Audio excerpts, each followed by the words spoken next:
eta nikarekin batera, hau guztiak emozioz gainezka, urritasun puntu horrekin zenbat aldiz esaten diegu, ezta? Txintxo potatu zarete bai, ohera jun, goizo, bai, zapata ondo garbituta, baita ere. Hiru Errege Magoak beraien karrozekin batera, martxa handiek hartzen dute, musika, munduko hainbat musika ezberdin ekatzen bai dizkigute, hauek beti gauzak ematen eta erakusten. Ea hori egiten dugun denok baitere gaur gauean, eskatu bai, baina beti bezala eman ere bai. Eta lehen esan dizudan bezala, natura baldin bada gaurko protagonista, guri gaur adibidez euri eman digu Neptunok, ea zuek zer ematen diozuen Amalurrari erregalo handi bezala.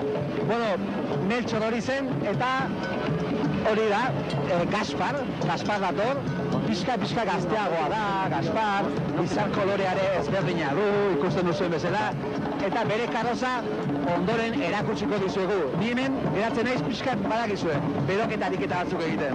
Gero arte. Bueno, Agustin, ederto dantzatzen duzu, importanteena